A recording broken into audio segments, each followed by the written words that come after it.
Hey guys, Robert here. Just wanted to step in and do a couple quick notes before the episode. When I was editing, noticed a couple mistakes that I had made, and just want to give you guys a heads up so you don't blast me on the comments or I don't lose street cred with my horror fans. One, yes, I know. It's Robert Tapert. It's Bob Tapert. That is a member of the group with Sam Raimi and Bruce Campbell in the original group, not Robert Kurtzman. Robert Kurtzman is an amazing director, special effects artist in his own right. But I was just so stream of conscious at that moment. I was so super excited to have my buddy Jay there, live and in living color doing the episode that just completely slipped, and I superimposed two words. Also, yes, I meant to raise them a Steve Buscemi double take, not a Sam Raimi double take. You guys knew what I meant. Anyways, what I really want to jump in here for is Jay forgot to mention a really, really cool project that they got going on. So him and Justin, the Cryptids of the Corn guys, they did a fundraiser to start a documentary series. It's called Chair Documentaries, and you can find it on their YouTube page. So if you don't follow Cryptids of the Corn, you better, and definitely check those out, but you'll be able to see those. It's a really cool project they were able to get crowdfunded for, which is just something that is super amazing, and I'm super proud of them for doing. Also, stick around at the end of the episode after I do my little support your local podcast shtick.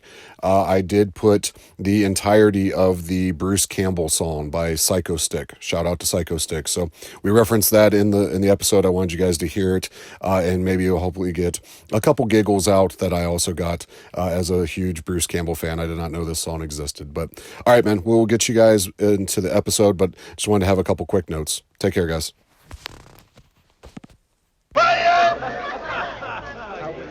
I now declare the quick draw competition open.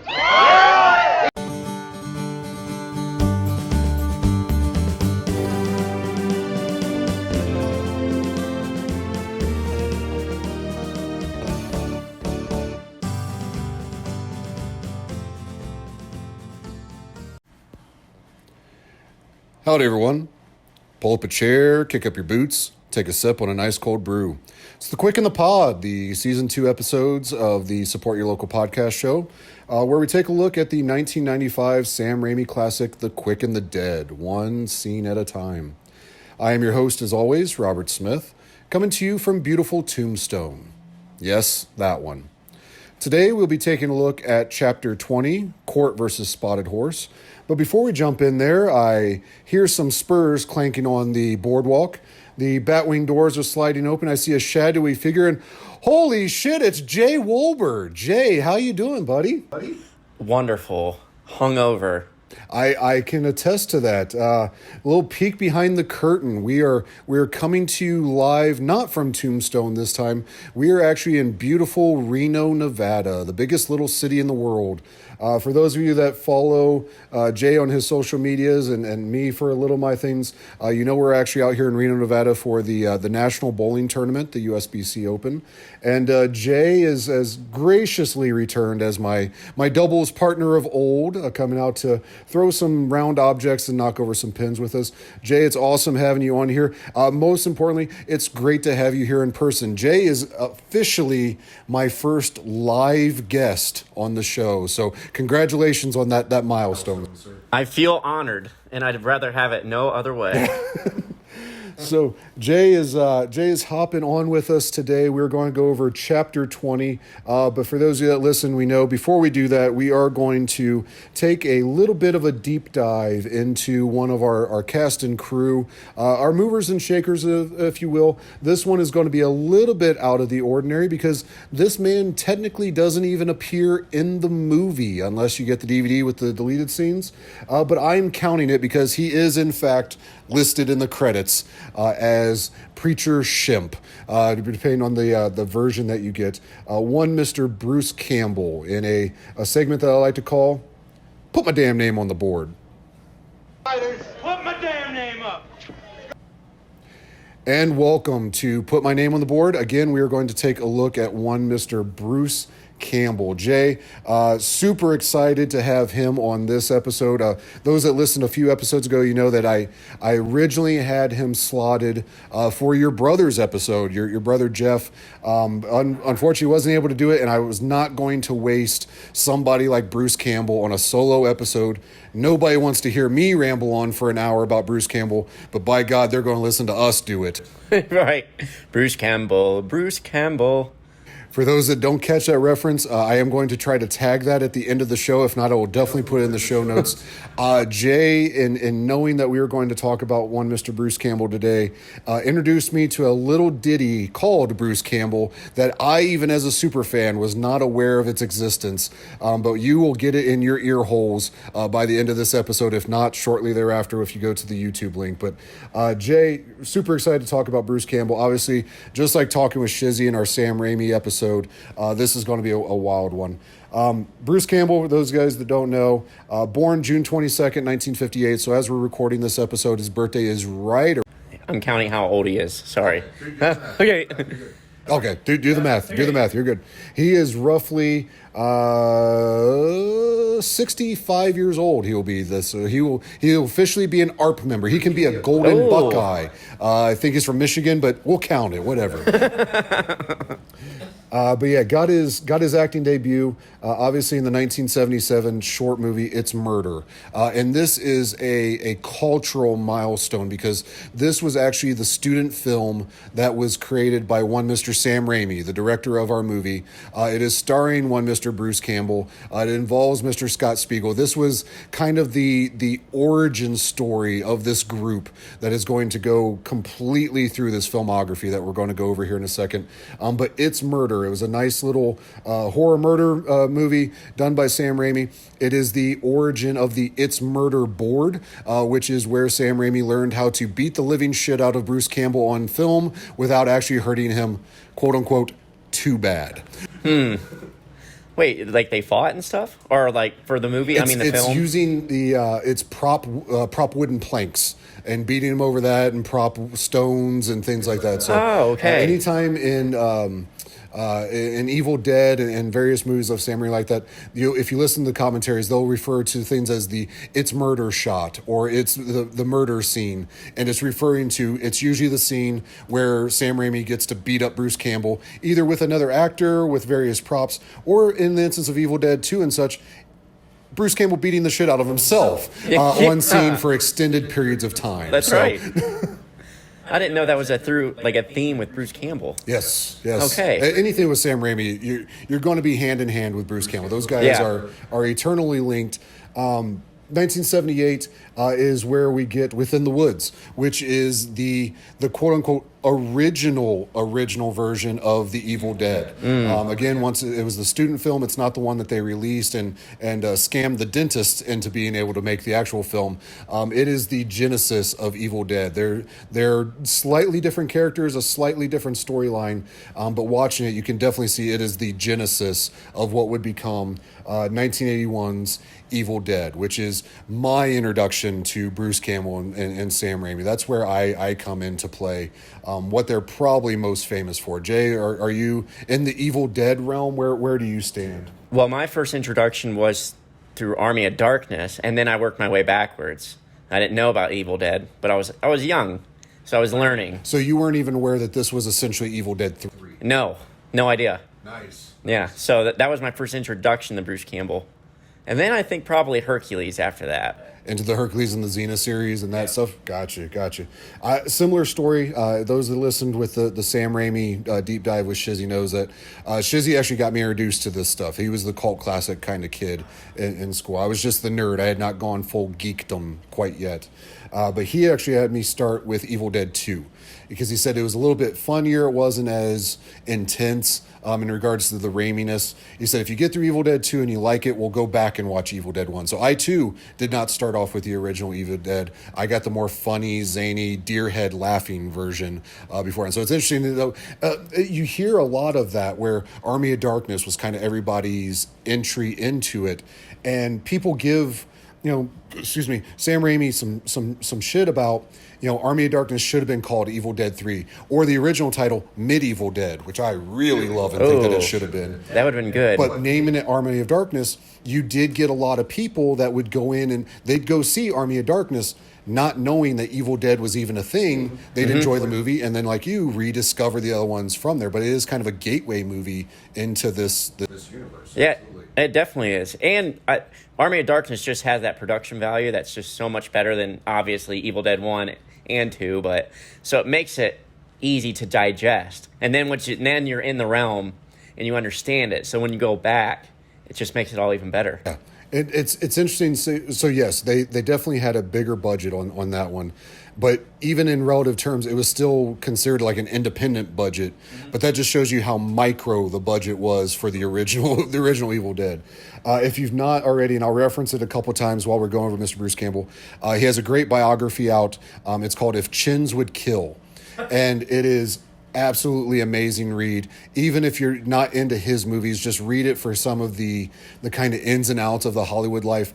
Making Evil Dead, they literally went town to town to universities and tried to collect money building for it. What ultimately got them the budget for this movie was they found a group of dentists that were trying to be investment bankers and just wanted something to dump their money into. So they talked these dentists into giving them money to make that movie. So really great read. If you ever get a chance, highly, highly, highly recommend If Chins Could Kill by Bruce Campbell, the autobiography. Comes back in 1982 with Blood Simple. That was one of his first collaborations with the Coen brothers. A little peek back into their history, and I told Jay this earlier when we were kind of doing notes. Sam Raimi, Bruce Campbell, Scott Spiegel, Robert Kurtzman, and then Kathy Bates and the Coen brothers, and there's somebody else in there too. They essentially literally lived together in this like 2-bedroom apartment when they were all starving artists trying to get into Hollywood. So has those connections there, and it shows through here. Coen brothers, easily one of the most premier movie makers of our generation. Like even their worst movies are some of the best movies that are out there, and I'll watch 1,000 times over. For sure they are. Yeah, they're iconic. That still blows my mind that's true. Like that, I can't believe that. Just that group. That was all stuck together or coming up together in one plate, living together. Yeah. It's almost unbelievable. Yeah. But that's awesome. And then 1987, we hit Evil Dead 2. 1988, Maniac Cop, the Robert Z'Dar-driven vehicle. If chins could kill, if somebody could out-chin Bruce Campbell, it is one Mr. Robert Z'Dar. He may have had a condition. I'm not entirely sure. It doesn't look real. What? I don't even think I knew who that guy was until you taught me about. I mean, I don't think I did. That's a very noticeable face to not remember. Yes, absolutely. And that is where led our conversation to one Samurai Cop, which Jay has never seen, but has promised me as soon as he gets back home to Ohio, we're watching Samurai Cop. I'll make time for Samurai Cop. I've seen the screenshots and enough little scenes that I know I need to actually watch the full movie. 1989, we hit Intruder, which is done by one Mr. Scott Spiegel. Again, one of the core group of Sam Raimi. That's what happens when you mix Sam and Raimi. You get Sammy. And we'll shorten it to Sammy for sure. Yeah, it's either that or Ram. I don't. It just doesn't have the same ring to it. One Mr. Sam Raimi's group. Scott Spiegel, of course, is the gold tooth guy in our movie The Quick and the Dead. The one that both tries to sell Sharon Stone some gold teeth. And then here, 3 chapters ago, I've lost track. When Eugene gets killed, he's the one that's pulling Eugene's mouthful of chompers, I believe is the exact term. 1990, Maniac Cop 2. 92, Jay's personal favorite entry to it, Army of Darkness. So good. 94, we have the Hudsucker Proxy, once again a Coen Brothers movie. This is right around the time where we get his TV foray. 1993, 1994, My Beloved Briscoe County Jr. Jay, are you familiar with this? I know you're a little bit younger than I am. I am not familiar. Okay. Briscoe County Jr., think Will Smith's Wild Wild West on a small screen with Bruce Campbell. It sounds awesome. It was awesome. It was absolutely amazing. So it had a little bit of a steampunk element to it, a little bit of a sci-fi element to it, but it was essentially a Western to go hand in hand with what we're talking about today. 1995, we have Congo, and then our beloved, as we're speaking today, The Quick and the Dead, obviously with Sam Raimi. 95, 99, as Jay previously mentioned, this is when we're getting into the Ivan Raimi, Sam Raimi produced Hercules, The Legendary Journey, and Xena, Warrior Princess. Wait, Sam Raimi did the Hercules series? Sam Raimi did? They were involved. That was deeply involved in them. So Ivan Raimi is deeply involved in that production group as well. Ivan is Sam's brother. I didn't know that. Yep, that is the connecting tissue. Yeah. Amongst that. Oh, okay. Well, I learned something new today. No wonder why I liked it so much. It's awesome. It's absolutely amazing. So Ivan Raimi is obviously the squirrely character, the wimpy coward. Okay. Kind of looks like Sam Raimi without glasses. Okay. That's Ivan Raimi. That's Sam Raimi's brother. 96, we go into Fargo. Once again, a Coen Brothers collaboration there. And then also Escape from L.A., something that we actually spoke with our waiter today as we were having breakfast at the hotel, talking about Escape from L.A. and how much we absolutely love the surfing scene. Oh, it's the best. It's that Steve Buscemi double take where he looks once and then looks back with the bug out Steve Buscemi eyes, exaggerated. It's the best part. Do you hear that, James Bonding podcast? I will take your pigeon double take from the James Bond movie and I will up you a Sam Raimi double take. That's right. 1999, we have Dusk Till Dawn 2, Texas Blood Money, which is another Scott Spiegel project. 02, we have Spider-Man. So once again, back in our Raimi-verse, the movie that really put Raimi on the map in regards to people that weren't the horror fans. For those that remember, Mr. Bruce Campbell has a bit of a cameo. It is a very bigger speaking part, but he is essentially the ring announcer when Tobey Maguire is trying to raise money to get where he needs to go. And he goes down in canon history as the man that named Spider-Man in that movie. It could only be Bruce Campbell. It could only be Bruce Campbell. Also famous for that movie, we have one Mr. Macho Man Randy Savage playing Bonesaw. Bonesaw's ready. Bonesaw's ready, I got you for 3 minutes. That hurts a little when you do that. Yeah, I don't know how he did it. Also in 02, we have Bubba Hotep. And I'm excited to say that while we've been sitting here this week trying to bowl the best that we can, we've been going over all these obscure movies. Bubba Hotep is one that I'm pretty sure I've sold Jay on quite a bit. Those that aren't familiar, it is a small indie film, but it involves Bruce Campbell playing a maybe not dead Elvis in a old nursing home. So supposedly he faked his death and this guy is actually Elvis. But it also involves an elderly African-American gentleman who thinks he's JFK. But the premise of the story is that a ancient mummy has been unleashed on this old folks home, and it is up to the aging ailing Elvis to rescue his fellow citizens of the Senior Citizens Brigade. That plot is just too good to not have to. I don't know how I haven't seen it yet or even really heard of it. It is an amazing movie. I own it. I recommend if you're able to go out and see that, definitely go check that out. But who just sits around and comes up with that idea? And that for a movie? I don't understand. 02, when most drugs were still illegal. 03, we have Intolerable Cruelty. 04, Lady Killers, both of those Coen Brothers projects. We also have an 04 Spider-Man 2, 07 Spider-Man 3. Now we're getting into 07 13 through 13.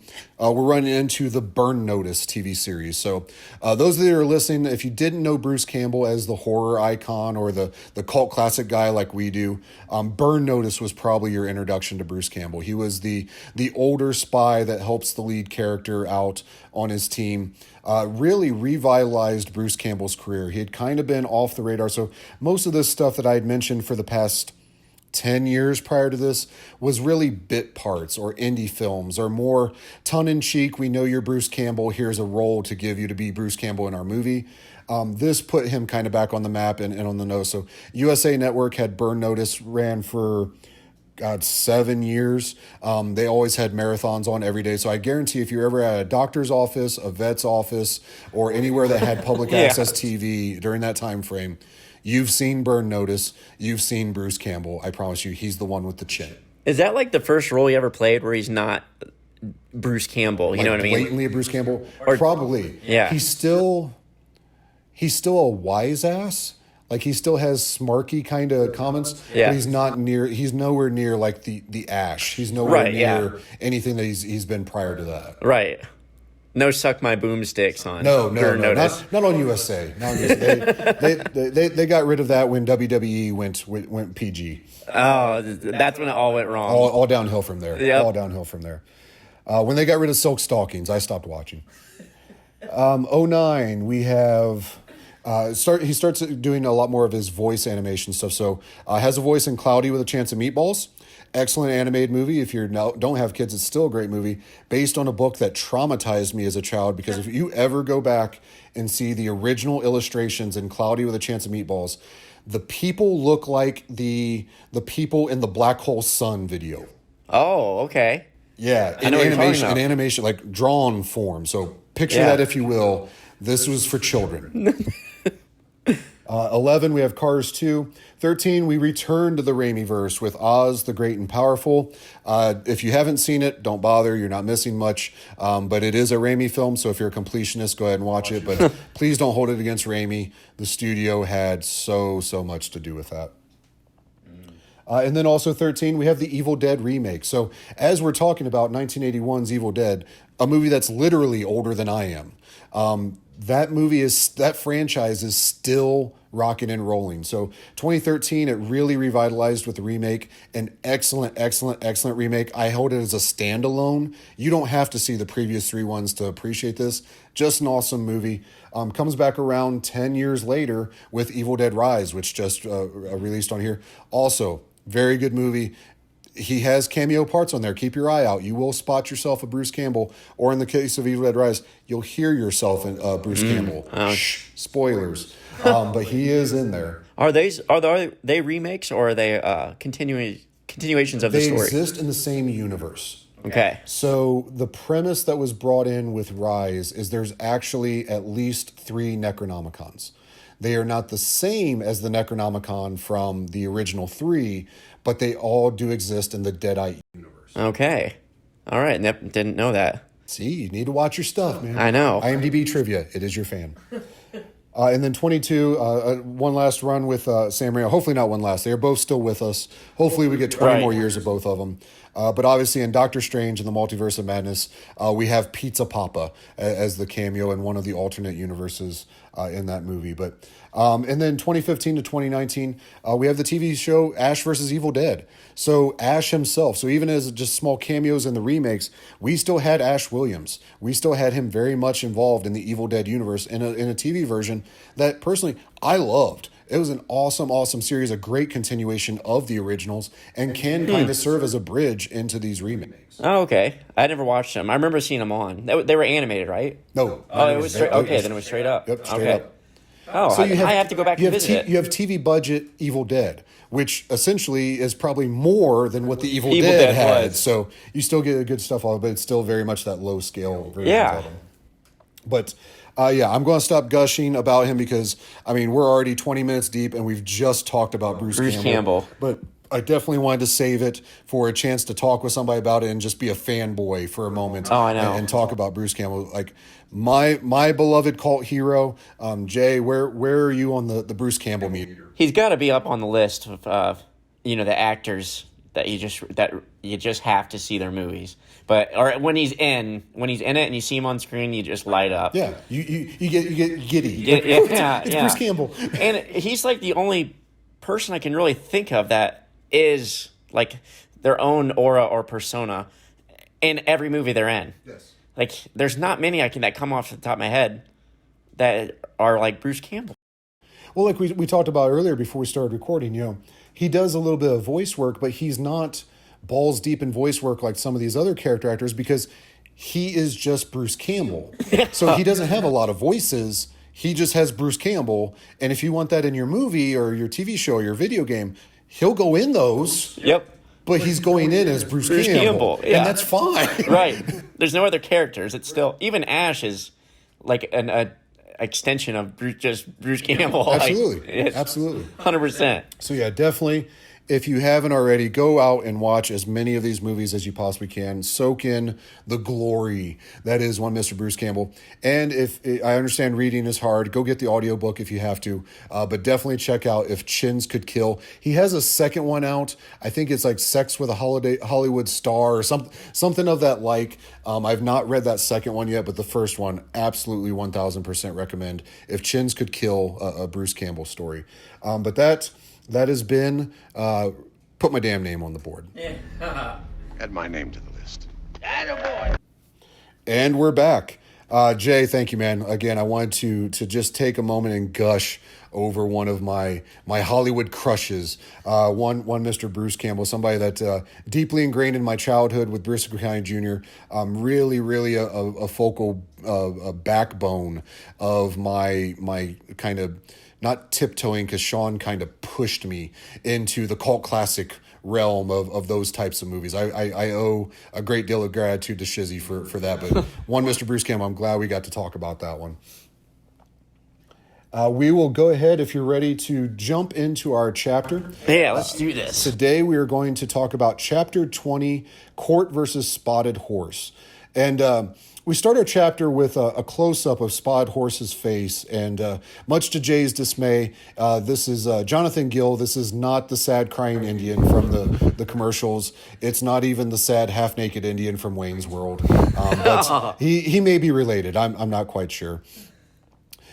We see him, he's putting yellow paint across his cheek, and we did not get to see Spotted Horse's previous gunfights. We just got it kind of in montage of him drawing and then the body of the other person flying across the screen. But he must be somewhat good because he's here in the quarterfinals. It'd be the quarterfinals going against our hero Cort. And he makes the familiar claim that we hear in almost every scene that he's in, that Spotted Horse cannot be killed by a bullet. And it reminds me of the video games like Street Fighter or some of the others where before the battle you get the smack talking villain. Oh yeah, and maybe Punch Out wasn't Punch Out like that. There was definitely some smack talking in there, but it's the essentially the Shao Kahn of "you will die." Yeah, or Shane Sun, your soul will be mine. But I wonder is this the best kind of psych out that he could possibly do? It is mind games, but he did get shot. I mean, how many times previous to this? I lost count. He has one behind the ear this morning, twice in the left leg, 4 in the right leg. I mean, this man, he's more lead than human at this point. I think. I don't know if that's actually bragging rights, because I mean, to me that just means you're a shitty gunfighter if you're getting shot 27 times. It's the Homer Simpson defense. If I let him punch himself out on my face, I win. Yeah. What a reference. But Cort's sitting there rolling up his sleeves. And I have to admit, for years as I watched this movie, I always wondered if his shirt sleeves were stiff from not being washed, because he's obviously been out in the dirt and the elements for so long. Because when he rolls up the right one, and keep an eye on it as you're watching, he tugs on it before rolling it up. And it wasn't until watching it these last couple times that I noticed the blood stain along the cuff, and it's obviously from where he's been shackled up. So his wrists are bleeding from the shackles being on him, and he's tugging the shirt that is stuck in the blood on his wrist. And that's what the tugging motion is the shirt's not only stiff from the blood on it, but he's actually physically pulling it off his wounds. Yeah. And it's, once I realized that, looking back, you can even hear a little squelch noise as he's tugging on the sleeve. And being a Raimi head, that's a beautiful touch. Something that's simple to where it took me a million times watching it to kind of see enough of his shirt sleeve to see the blood stain to go, oh, ow, that's got to sting. It's those fine details, though, that just snuck in every scene, like everywhere. There's fine details, but you got to be looking for it. Right.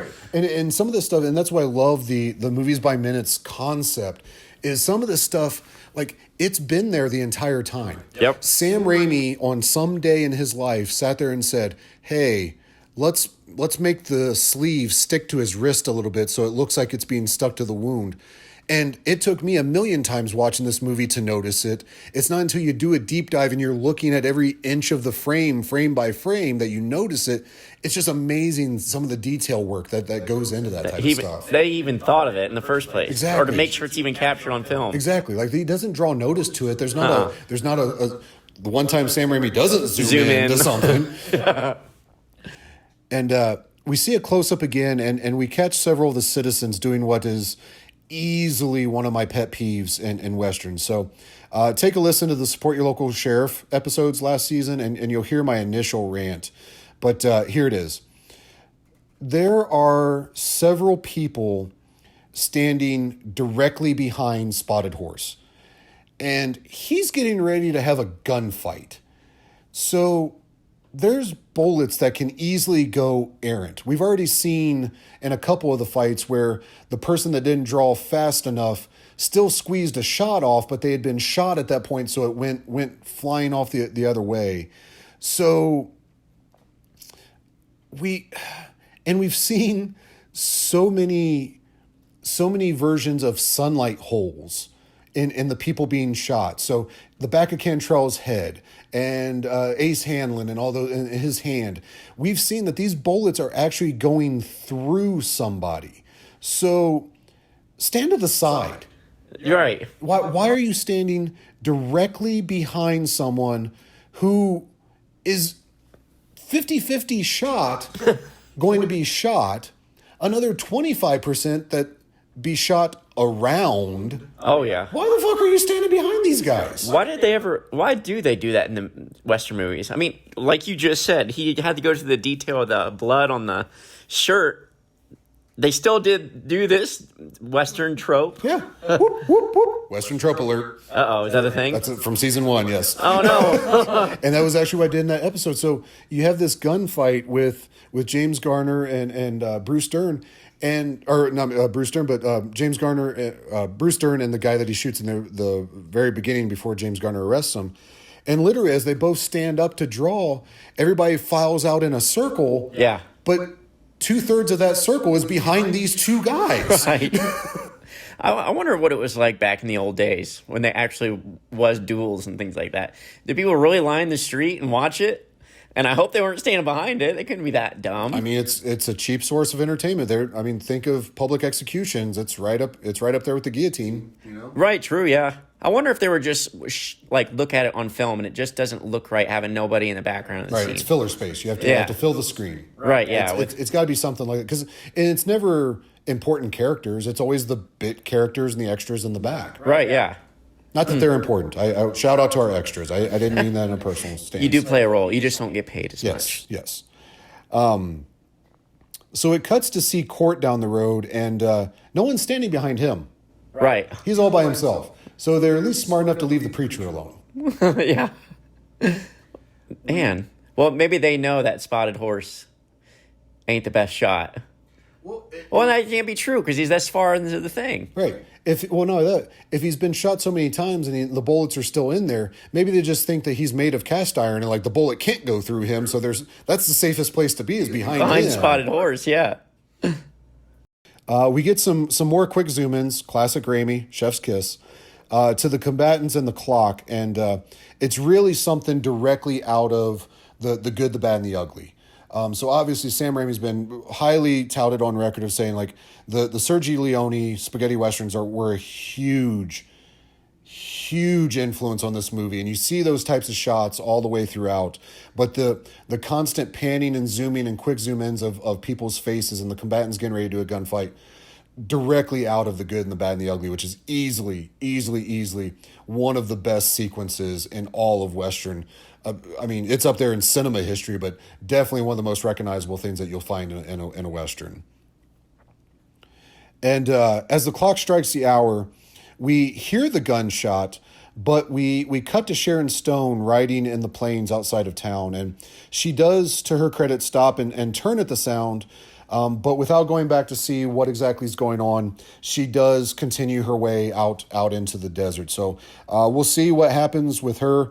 Perhaps this is the end of the lady, and she's just given up on the entire tournament. Tune in, we'll find out. But this was my favorite part of the whole scene. that classic clock tick, and then it immediately just cuts to her, and then you hear the gunshot. So you know what happened. And then when it cuts back, well, You get to fill in the blanks. you fill in the blanks yourself.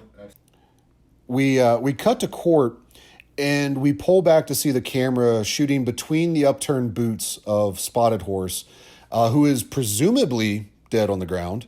The doctor, ever the laziest person ever, and even lazier than he was with Scars, he only walks within 15 feet of him, and he says, "Yep, he's dead."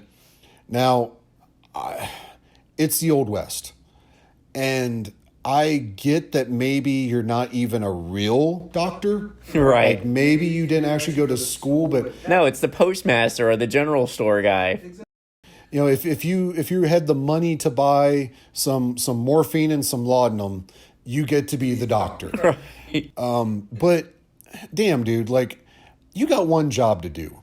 You're literally there in existence at that tournament to, in fact, tell people when somebody's dead so that they can declare the winner. Which ain't even that hard of a job. You don't have to be a doctor to even do that. You just feel the pulse or something. Right. See if they're breathing. Right. It's simple. And I get Miss not going near Scars. Scars was a smelly man. From what we can tell, Spotted Horse is a relatively clean gentleman. He looked clean. Yeah. And he actually, in fact, he tries to take Pat Hingle's job by declaring Cort the winner. So where the fuck do you get off, Home Alone, dude? Home Alone, dude. The crowd gathers behind. There's a theory of mine that he's actually like the great grandpa of the sidewalk the murderer. Yeah, Well, murder. sidewalk slayer, wasn't it? Sidewalk slayer. Oh yeah, something. The like shoveler. that. Shovel, yeah. Yeah, something like that. The crowd gathers behind Cort, and he walks towards them, and back his back to the carnage, and something straight out of a Raimi movie, which, hey, coincidentally, we is one. We get something starts to alert Cort behind him, and he turns around, and we see why it's important to do that job correctly, Mr. Doctor, because Spotted Horse springs back to life. Oh yeah, because for what reason? Do you know why he does? Because bullets cannot kill He cannot Spotted be Horse. killed by a white man's bullet. Yeah. He's been trying to tell us all movie, guys, but would you listen? No. And that's the thing too with the scene. They don't actually show him getting shot or where he got shot initially. So yeah, it could have been anywhere. Yeah. We know it's not in the boot because there would have been a sunshine hole coming That's through the true. boot when we saw that part. Cort is rightfully so frantically looking for another bullet, and he's asking Herod for one, and he's unwilling to help. Spotted Horse gets up and he starts to fire off round after round, but thankfully he's missing Cort in all the action. And finally, the blind kid finds a bullet in his stash of items, and he tosses it to the preacher. Cort leaps up and grabs it. He loads his gun quickly and fires, and he puts it right in Spotted Horse's forehead. Right between the eyes. Right between the eyes. So we know he didn't shoot him there the first time, but No, we didn't see a sunshine hole when he was That's standing right. back up. It could still be anywhere. this one dead center in the middle of the head. Hopefully he didn't get Eugened. Eugene got shot in a very, very sensitive place. Oh, you're right. Yeah, the previous scene. As the crowd comes closer to see if it this time, in fact, did the job, the hand of Spotted Horse holding the gun springs up, and everyone's gasping in fear. And classic Raimi, great little jump scare moment in regards to that. But alas, it's just a death spasm, and his hand finally falls to the earth for the final time. Hopefully, I mean, we don't actually see Spotted Horse get buried. Maybe there's a sequel where Spotted Horse's Revenge or something of the like. I think that might be a sequel they should remake now. I'm just saying. Him and Alan Quartermain from League of Ordinary Gentlemen. Oh, They're just the zombie horde. We need to revitalize Jonathan Gill's acting career. Is this the beginning of the Deadites? Oh. Is Bruce Campbell as our preacher in the deleted scene actually Ash Williams going through time? Oh. I like it. You might have stumbled upon something. Pat Hingle as a Deadite. Holy shit. I love it. Herod approaches, and he's doing his best golf clap. It's a nice little touch. As he passes people in the crowd, he turns to them and he says, "Applauso." And when he says this, I laugh every time he says it. Every time I've seen it, I laugh because I heard this and I thought it was him just being an ignorant gringo. And instead of knowing a Spanish word, he's just using an English word and putting "o" at the end of it. I'm guilty of that myself. I live out in Arizona now. I'm guilty of it myself too. I apologize to everybody I've offended with that.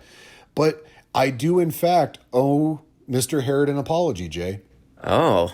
After years, I finally looked it up because I wanted to know, what is the Spanish word for applause? Do you know that he's actually saying aplausos? It is, in fact, Spanish for Applause? applause. Ah. He was speaking Spanish all along, and The whole time. I am the ignorant American. Right. And I openly admit that, and I apologize for ever doubting. That might be the one word where it actually works. I'm just saying. He comes up to Cort, and he pats him on the shoulder.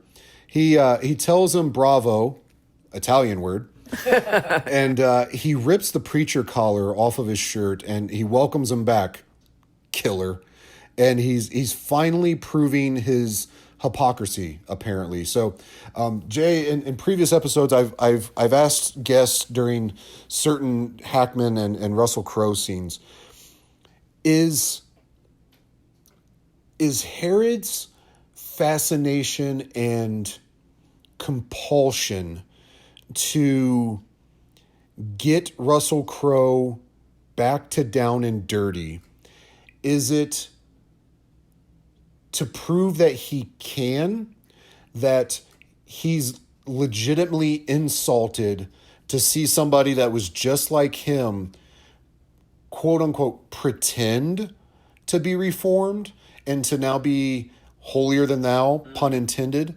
and be kind of a slap in the face of him. And he's thinking, I know who your true character is.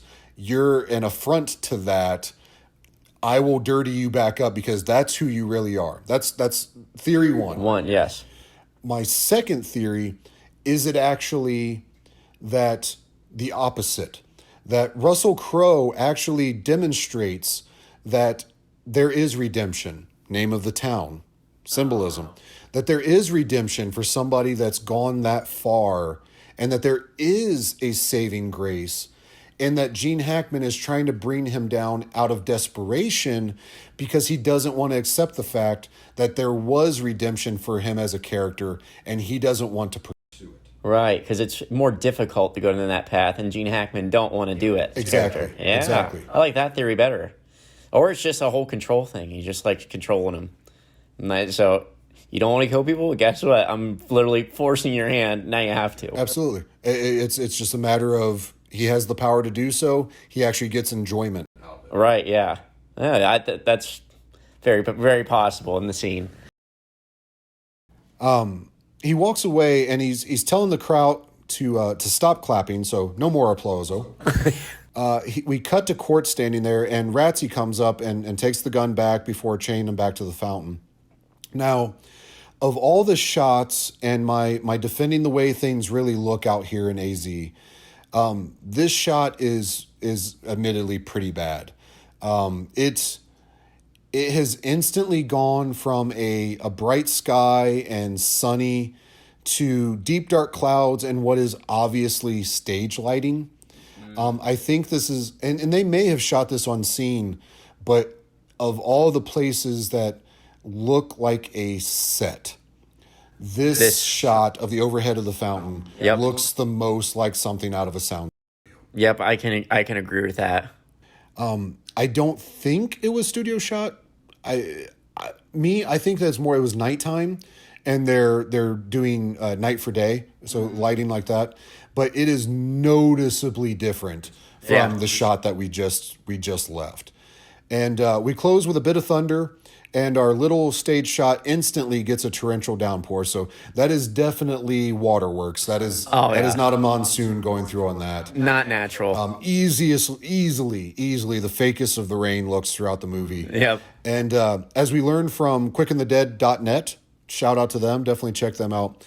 Ramey actually had a very, very significant rain setup for the location so that he could get those shots on there. But for the suddenness of the rain, I can attest that we've already confirmed through various other chapters and things going on that this is 1000% monsoon season during Arizona. It can happen that quickly. You'll be standing there, be a bright blue sky, not a cloud in the sky. 20 minutes later, there's a gray cloud rolling in. You get a torrential downpour for like 20 minutes. 4 inches of rain. That the ground is so hard baked that it just doesn't soak in like it does in Ohio. So it all just stands on the ground, and then boom, right back out to a beautiful Arizona blue skies sunshine day. Yeah, it is weird unless you've experienced it. What an actual monsoon day goes for. So I can attest that it does rain that quick. It just looks the fakest of the entire movie. It does. And I was going to say that I didn't like that part, but I guess if it does hold some truth to it, it is possible. Because the scene before, Sharon Stone was riding away. Or no, this scene, when she turns back after the bullet gets fired. Sky's normal. Sky's fine. And then not even 2 minutes later, downpour. It's dark and downpouring. So I thought that wasn't right when I watched it, but apparently it is possible. Through Christ, all things are possible. Well, that's true, yes. All right, that is the end of our chapter. We will return very, very shortly with chapter 21. It will be at the cemetery. I have another special guest lined up for that one. Hopefully we can get those set up, and you'll hear those soothing dulcet tones as well. But before we leave, Jay Wolber, great friend of mine. I'm so glad that we had a chance to sit out here in beautiful downtown Reno. Sitting at the El Dorado Casino, not Circus Circus. You can go on record as me saying, fuck Circus Circus. But we were in El Dorado. Glad we got to sit down. Awesome time sitting here and just shooting the shit with you, sir. Oh, likewise. I'm glad I came out. For those that have not heard Jay on my previous episodes or have not heard me gush about his own show, Jay, you actually have a show of your own. Why don't you tell our listeners what that is and where they can find you? Well, I'm co-host of Cryptids of the Corn podcast. You can find us on any podcasting listening platform that I think your heart can desire to find, or anywhere you listen to podcasts, you can find us. You can go to our website on cryptidsofthecorn.com, or you can see us in person or follow our social medias and see where we're at, what events we're going to be at throughout the year. Because you guys do a full convention circuit with the Bigfoot conferences and everything else, right? And we're becoming the big names in them now. Absolutely. And we're actually speakers at a few this year. So amazing. That's absolutely amazing. It's weird. But I enjoy it. It's a good community. And I can personally attest, not just as my friend, if you like any type of that stuff, I mean, they go from talking about Bigfoot, Loch Ness monsters, mythical creatures, they go into conspiracy theories, the paranormal, alien life, alternate dimensions. And fish and biology. Justin, his co-host, was a marine biologist by trade. Or he was just a field biologist, but he's specialized in, rivers and streams. So that's where his expertise in the field comes from. But all animals in general, he's pretty... he's very knowledgeable. Very knowledgeable. He's like an encyclopedia. I always make a joke, like he's like an idiot savant when it comes to animals. He can rattle off any stat or fact you want to know about any animal, like at the click of his fingers, but he can't spell his middle name. So there's balance in life. There's a yin to the yang. Yes. So yeah, shout out to Justin if you're listening to us, but definitely folks, definitely check them out. It is Cryptids of the Corn. That's CRYPTIDS of the corn, much like the vegetable. Definitely check out their podcast. They are cranking out massive amounts of content, 3, 4, maybe 20 episodes a week, but always quality stuff. Definitely check them out. I'm so excited to have them on and guest hosting for that. So shout out to you guys with that. If you haven't already, please definitely check out our social media. We are Support Your Local Podcast on Facebook, Instagram, and YouTube. If you have any questions, comments, concerns, feedback, anything like that, ideas for the new show. I mean, we are very, very fastly approaching the end of our season, so I have not quite landed on what season 3 is going to be about. I'll let you guys tell me, what is it that you want to hear? Hit me up at sup That's SUPP, your local podcast at gmail.com. Apparently emails don't like the word support in their emails because it makes you sound like a tech guy and they don't let you do it. So it is SUPP. It is not the full support. SUPP, your local podcast at gmail.com. If you've not already, rate and review us on all of your favorite podcatchers. It's absolutely free, guys. This show is absolutely free. It will always be absolutely free. Please just give me 5 minutes of your time. Go on your podcatcher, rate and review us. Give us those 5-star reviews. That's what moves us up in the algorithm. That's what gets my soothing dulcet tones in more and more of your ear holes every single week.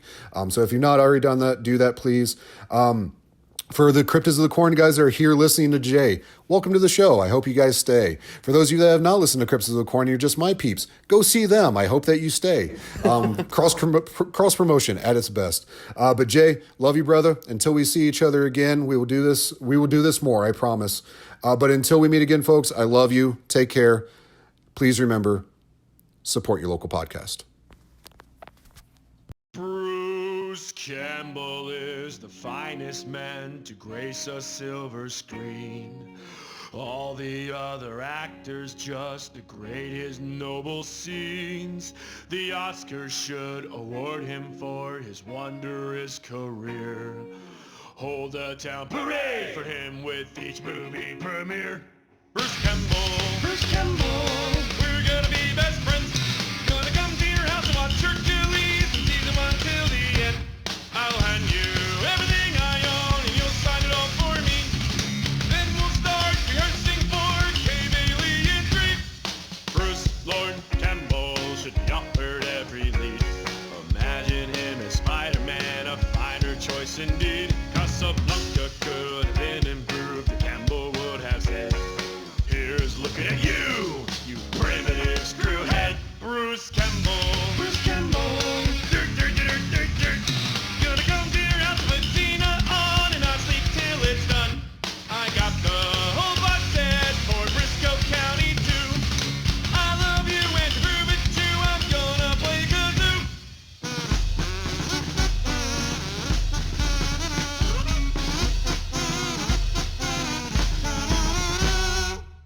Bruce Ash Campbell is a truly stellar man. He bravely fought the Deadites, but a chainsaw took his hand. Coincidentally, I have one I barely ever use. I'll saw it off and ship it to the charming, handsome Bruce.